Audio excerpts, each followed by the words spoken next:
Ladies and gentlemen, there's no better way to get up in the morning than to get up with Garrett. Garrett is a third generation success credentialed real estate entrepreneur who's here to give you tips, tricks, and share stories of success.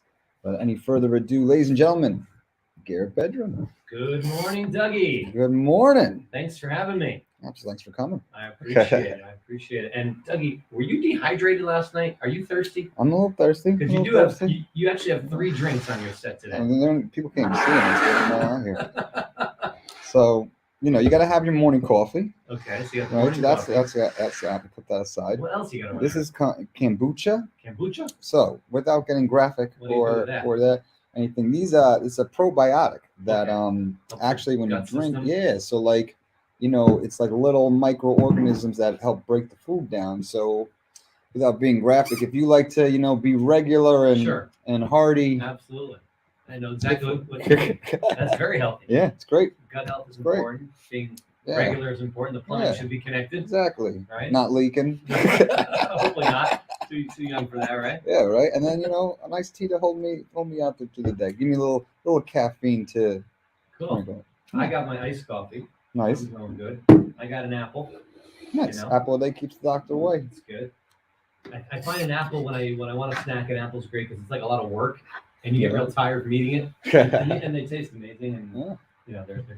It's the season. You guys gonna go apple picking? I think Harper and Jess and Juliet did go apple picking at some point. Without you? I may have gone to a Giant game or somewhere else. I mean, So I think they had that experience.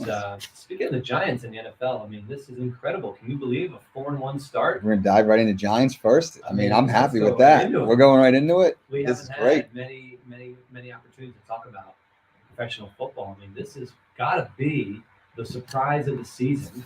Not for me, because I've been on the Danny bandwagon. True. I don't want to say bandwagon, but you can go back and watch. A long time ago.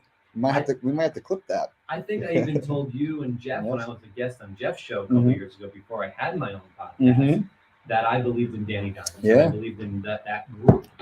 And clearly what we're seeing is the change of culture.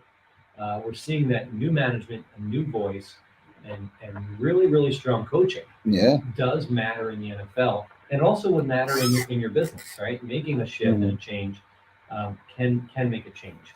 So that's false. But Brian Daboll should be the coach of the year. Oh, 100%. Certainly 100%. No questions asked. Yes, 100%. He took a team that was like barely hanging on last year, and now they're like, one of the tops in the league. And you were one of very few who had faith in Danny Dimes.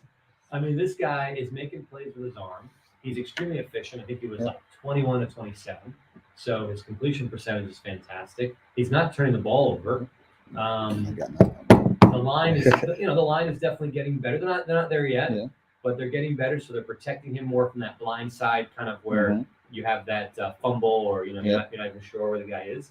And obviously he's running the ball, right? Yeah. And he's one of the best rushers in the NFL. Yeah. He's not just like a guy who kind of runs. So they're clearly crafting him into this kind of, I call it Josh Allen Jr. 100%. And also the grit and the heart. I mean, he had an ankle injury, then he gets on a plane, goes to London, and plays well and runs well. And Barkley, of course, has just been beautiful and come back to his kind of rookie season, or this first year or two, he was just awesome. And by the way, they're doing this with like no receivers. I mean, who's starting next week or this weekend? Sterling Shepard. That's all I got. No, he's out. He's got an ACL. Done. Shepard's out. Wait, no. Who is the? Maybe you're thinking Slayton.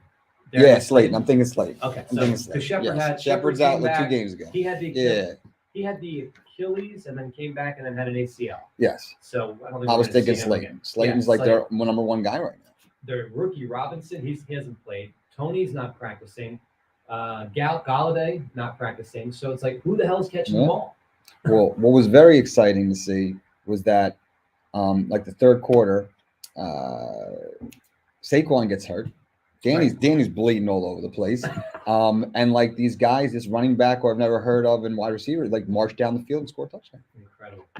It's just been a lot of fun to watch. Yes, finally. And look, I'm not saying the Giants are going to win the Super Bowl. I don't even know if they're going to make the playoffs because obviously Dallas and Philly look really good. Yeah. And certainly one of those two teams that's more likely will win the division. Mm-hmm. But the NFC is kind of up for grabs. Like, the Chiefs and the Bills, to me, are really headed to that incredible rematch, which, if you remember last year, was the overtime. And even Mahomes comes down with like 19 seconds. Oh, no problem, 19 seconds. But the NFC, like, I can't tell you the Bucs are dominating. They're not. Brady is not having an incredible year. This is not the same Bucs defense of maybe a year or two ago.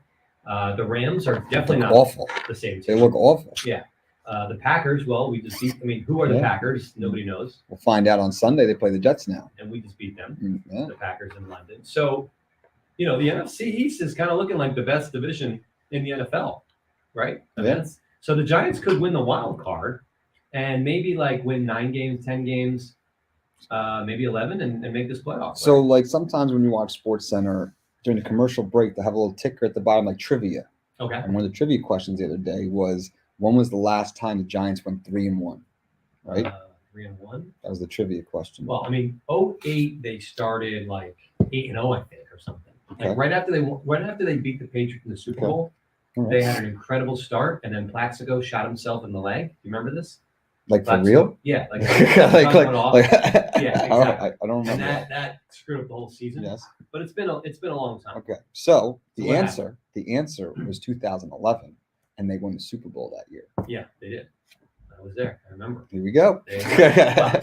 Here we go. I'm not saying that, but I think what I want to close on the Giants argument is that I don't think anybody wants to play the Giants right now. Oh no. The Giants are not the team that you play to try to get better and work in your backups. Like, you're going to get a real rude awakening because that team is full of heart. They're full of energy, and they believe that they can beat anybody right now. And that's a scary thing. They're like a sick dog. Look out. Yeah, foaming from the mouth. Now, are you going to the game? Yes. So real quick, the Bills might be the best team in the NFL, but I feel like still people want to play the Bills over the red hot. Like the Giants are on fire right now. Yeah. You know what I mean? So like, because like you might catch the Bills on an off day. They're just great, but the Giants are on fire. But yes, I am going to the game on Sunday. And if we can dive into this a little bit, since you are a sports business guru. It's been a while, but that was for those of you that don't know, that was my background. I did study sport management at UMass Amherst and worked for 3 professional teams. So it's been a while, but still well connected and happy to talk sports business on this podcast. Absolutely. So, we're developing our relationship with the Giants. We might do some work with the Giants. And going on some emails and some phone calls with them. I linked up with like one of the season ticket people, and they were giving me a rundown. And then, I'm interested. We're actually playing very nice. So I was thinking about it. So can you break it down for me or enlighten me? So like, there's like this like seat hold, or I don't know what they call it, like a P whatever, PLC, whatever. And like PSL. And like you buy the rights to buy the tickets. Exactly. So you want to dive into this? Of course. Are you a Giant fan or a Jet fan? I'm more of a Giant fan. More of a Giant fan, right? Yes. I know you've done stuff with the Jets too. Yeah. So PSL stands for Personal Seat License, and this came out, 20 years ago, and I don't remember who was the first team to kind of put this out there. But at some point, the public got sick of putting up public taxpayer money to build these, $500 million, $1 billion stadiums that are only used X amount of days or weeks a year. Okay. And so teams kind of had to figure out how to privately finance these, right? And obviously you could get, a loan from JP Morgan or Goldman Sachs or whatever, but these things started to get really expensive, construction costs. And so I believe MetLife Stadium came out, I want to say in 2008, right after the Giants. The Giants won the Super Bowl in the 2007 season, and then they played, I think, one more season. So maybe it opened in 2009, 2010 or whatever it was. And it was very expensive, and obviously Jets and Giants both. So what they did was, instead of taking major public monies from taxpayers, right, who maybe could care less about professional sports, they went to their fans, right, and they said, look, if you want to buy certain sections, and for the Giants, it's the entire stadium. I think the Jets, it's only the lower level. I'm not exactly sure. Okay. So I have Giants tickets. Mhm. You basically have to pay the rights to buy the seat, and then you then own that, kind of like a piece of real estate. Mhm. And you agree over the next, however many years they're in the stadium, 20 years, 30 years, whatever, that you'll buy the tickets each year on top of that. So our tickets are in the lower level. We're non-club. We're a basic lower level section, I think around 5 yard line. And those cost $10,000 per chair.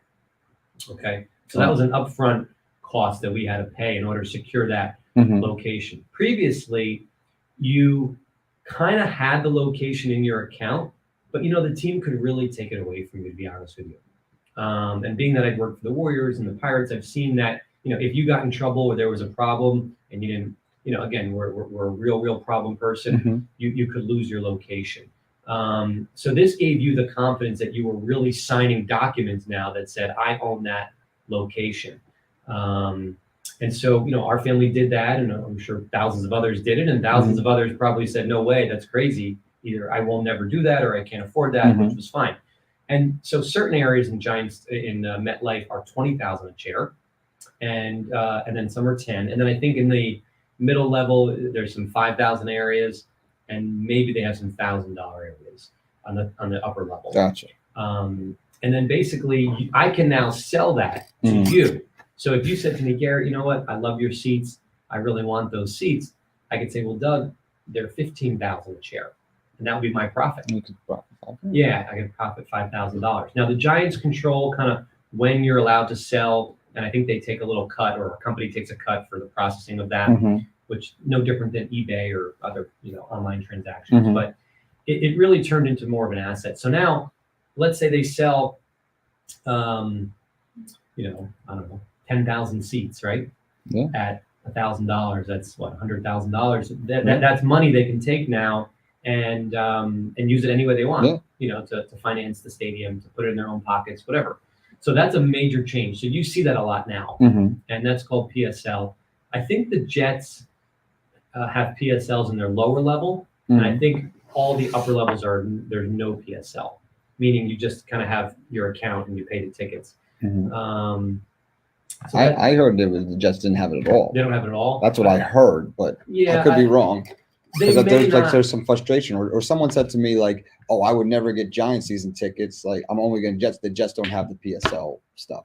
It's probably, but that person may be talking about a certain price range. I'm Sure. pretty sure the Jets did it in the lower levels, in the club levels. I think the Jets didn't do it in the 300 level. Okay. That's what I had heard. Now, look, that was 10 years ago, 12, 13 years ago. So is it possible that the Jets right now are saying, hey, we still have 5,000 seats available, no PSL? That's possible. Okay. They probably also have payment plans, I would imagine. Like, I don't think you have to cut the check up front anymore. Interesting. They needed that when they were building the stadium. I'm pretty sure. Stadium's built already. Yeah. So now it's just like free money. Yeah, exactly. So if you're interested in working with the Giants or Jets, ask them and say, hey, do you have a payment plan that's available? I'd like to pay this over 2 years, and see if they work with you. Most companies I find will work with you for something like that if you're upfront about it. Yeah. So any other, that's a great tip. Any other tips, tricks, or knowledge that you were in that business? So any shortcuts for someone who wants to go to the games and maybe not spend 10 grand a ticket, a seat? Well, first besides of all, to divide payment plan, is there any? Anytime you're making a purchase from a company that doesn't need you, meaning there's lots of people that would love to buy Giants tickets, right? There's lots of people that would love to buy Rolex watches right now. You can't get them. Everyone's sold out. If you're dealing with a company that is a product that's in high demand, the most important thing is that you build a relationship with your sales associate, right? You don't go in there saying, I'm big time and I don't need you and you this and that and try to be cool. You go in there and you respect their time. You follow up. Maybe you in advance send them an email, let them know you're looking to build a relationship, and you let them know that you're not looking to flip it and be a broker. You really want to enjoy it for your friends and family.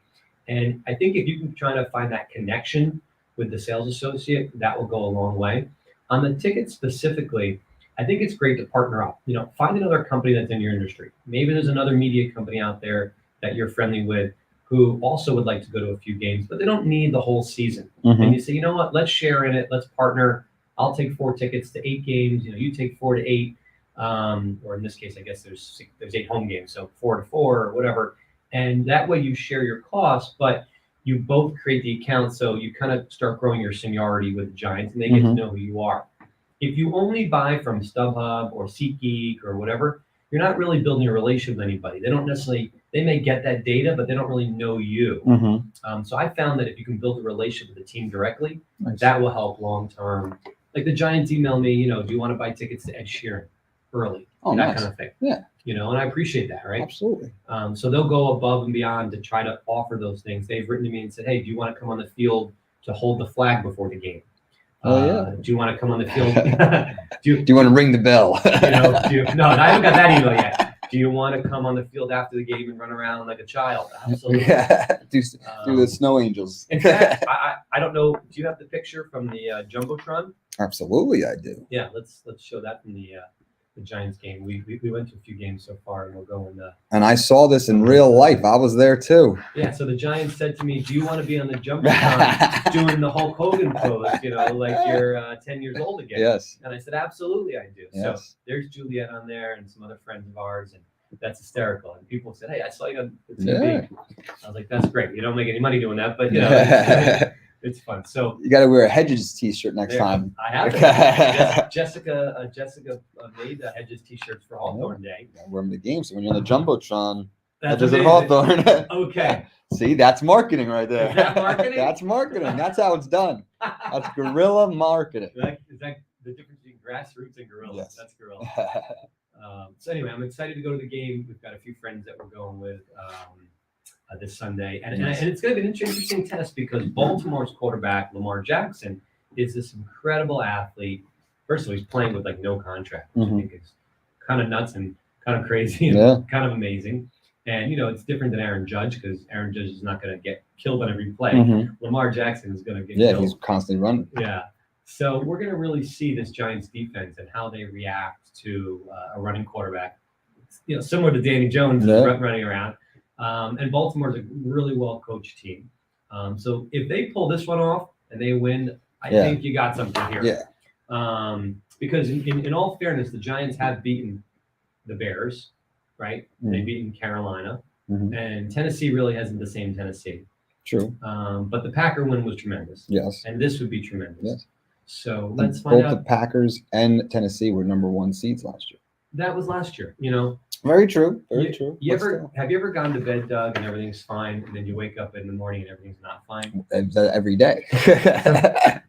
I'll tell you, in the NFL, things can change quick. So the teams last year that were the number 1 seed, has nothing to do with right now where they are. Sure. At this juncture. Sure. But it's a long season. Good coaches make adjustments through their bye weeks through the season or at halftime, which obviously I think his name is Wink Martindale, the coordinator for the Giants, made some incredible halftime adjustments to stop. I mean, we kept Aaron Rodgers at 0 points for the whole second half. Yeah. That's nuts. Crazy. That's nuts. Crazy. Stopped him right on the doorstep in the last 2 minutes, right on the doorstep.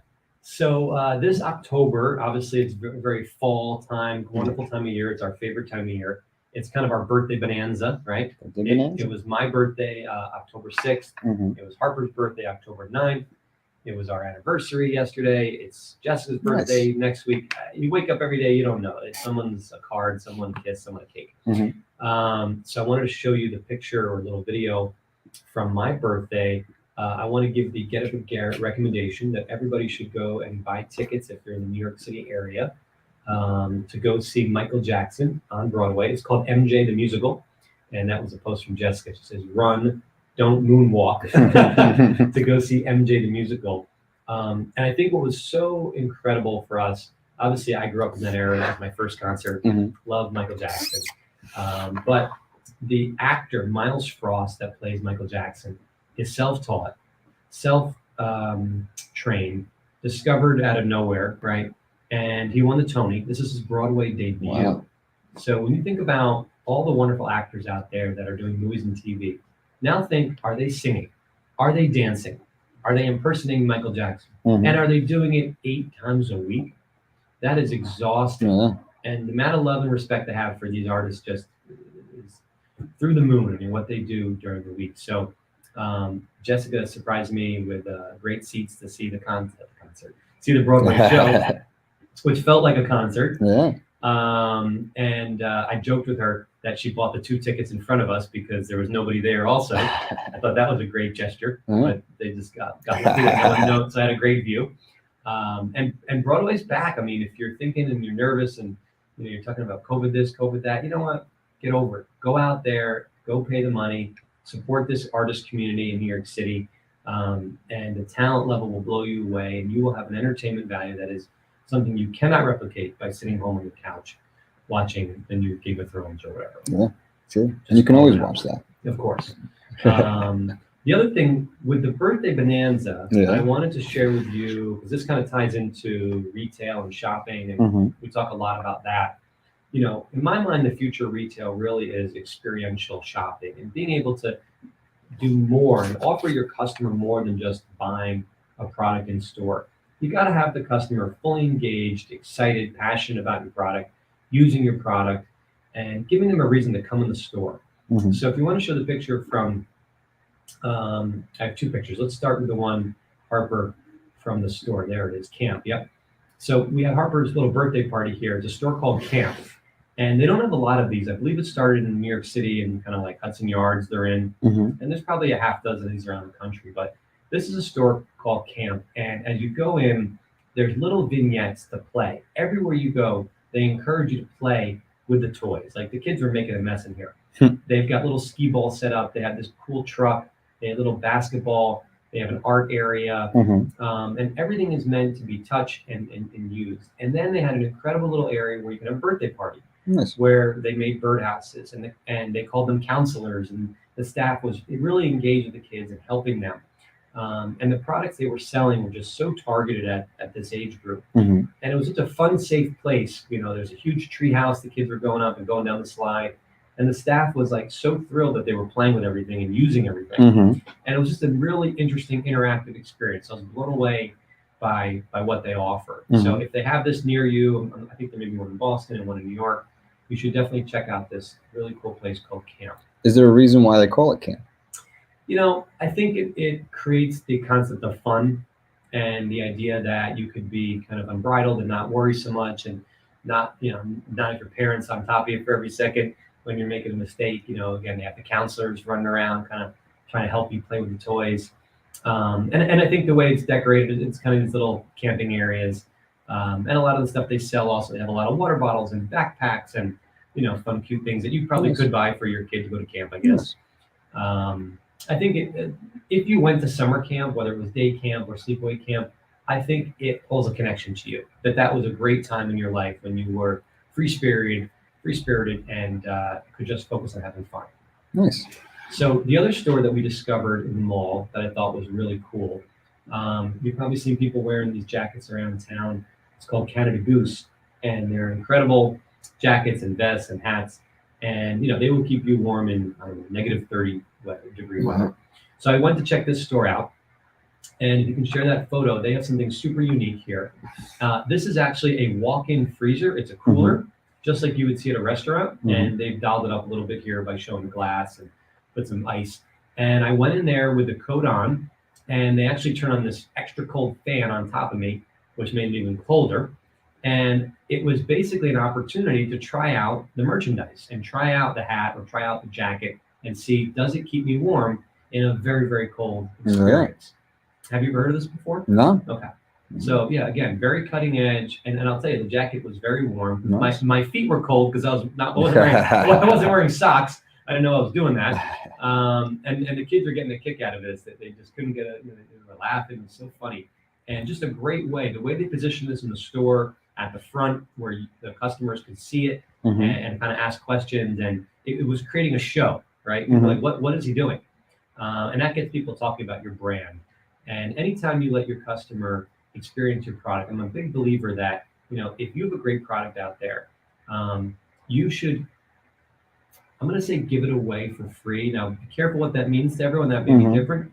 But what I'm trying to say is, like, you shouldn't be afraid of it. You should be proud. You should scream and be confident in your product and how amazing it is. Mhm. So if you think your coat really keeps people warm to negative 30 degrees, then hell yeah, you put them in it and you go throw them in an ice bath or in a cooler. Okay, so Mhm. you should stand behind what you believe in, and you should go for it. And so I was really excited to see that Canada Goose was offering that as a service. They were basically saying, you know, if you don't think so, then don't buy it. Like we're going to show you right now Mhm. that's what we offer. Nice. So I thought they had conviction, and I think that's important to do in all business. Nice. So that was that. The other thing I wanted to do was some business updates. Right? Talk Absolutely. about what's going on. The market's crazy. Yes. Interest rates are all over the place. Yes. You know, we're buying, we're selling, and people are calling. You know, trying to what's called retrade the deal. There's lots of things going on, and so we're definitely up in the air on a number of projects. But things are going well over at the Hedges. We're making some good Mhm. headway. We did a lot of paving, which is really cool. And you know, we're expecting the whole kind of middle amenities area to have all their sheetrock done in the next week or so. So I wanted to share kind of the update video. Do we have Yes, that? absolutely. Every month we get this great drone video. I think that's helpful.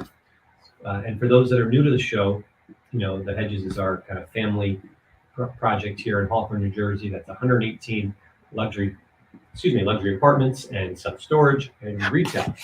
So you get a great view here. The apartment building on the left, the front building is the retail. That's the storage. You can see the paving done. So Mhm. some of the parking lot is finished. Oh, they're actually doing it in this video. It's hysterical. So we expect this building to be totally finished within the next week or two. Nice. Still waiting for, I think, some of the permanent power to be hooked up, Mhm. but elevators are all done, you know, bathrooms, life safety, all that stuff. And that's the Planet Fitness and retail. And here's some of the apartment coverage. They're starting to spend more time in that middle part of the apartments, which is great, and hopefully start paving next week. I know they've done a lot of sidewalk repairs and some of the outside amenities pavers. They're starting as well. It had rained for a little bit, so they got to stop that. But by the way, we have like 1,700 people that are interested in this project. It's a beautiful A building. huge amount of interest.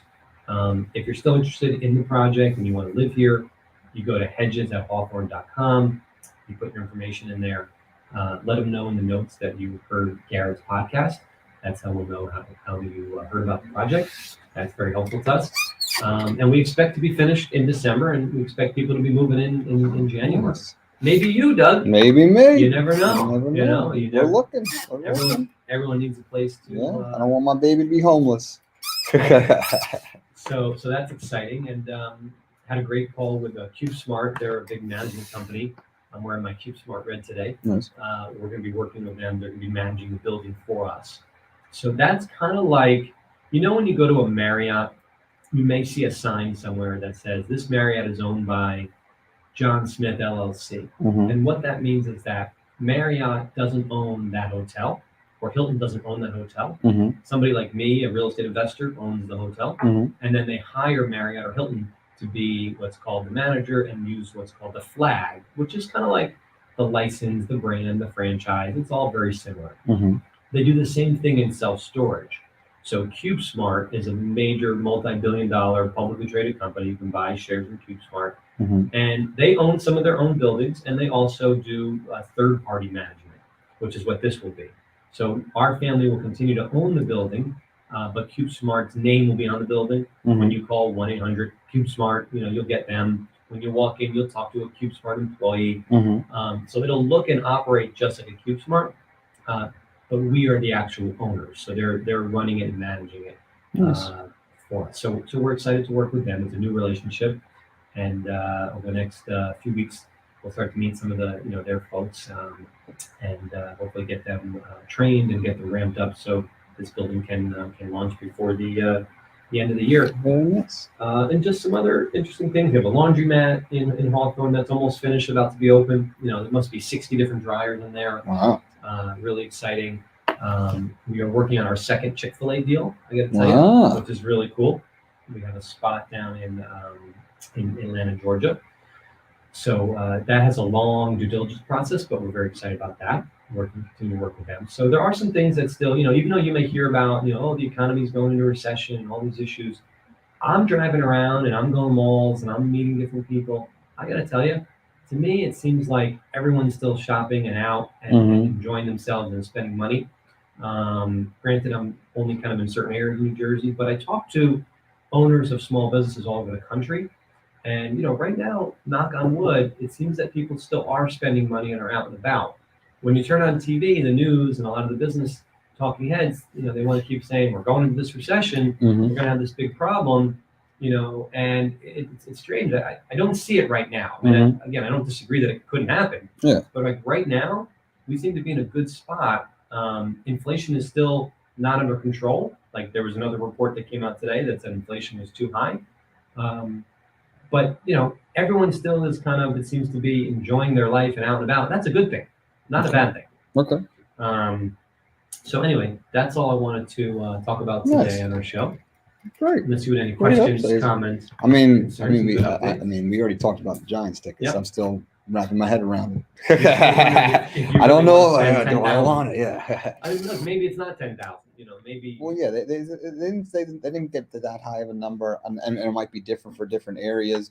But to drop that in one shot, not so much. But if they were to break it up and maybe like every game, we go, we'll see. Yeah. But the area. I'll get them next to you. We'll have the whole row. When I saw you on the jumbotron or whatever, you saw me where you were sitting. Yeah. I think that was 10,000. Now there may be another section or two over that's 5,000. Yeah. I don't know. No, those are great seats. We're right. Those are Adrian's sorority sisters, like her best friends, her and her father's seats, and they don't go half the time, so I get first dibs. And it's right when they come out of the tunnel. And that game when we saw you, we were right across from you, like directly across from you, and then the bell where they ring the bell at the beginning of the game, we snuck up a row or two. But it was right that we were talking to the guy who rang the bell, Leonard. He was this Leonard Marshall, yeah. We're talking to him, and he's ringing the bell. He's like, "Yeah, I really like this coach." So it was great. It's it's a great experience. You're hanging out the field and talking to the guys on the field and stuff. Yeah. So look, I don't know how big this bandwagon is going to get because I know there's a lot of people out there. You never know how many friends you have until you have them calling for Giants tickets. Yes.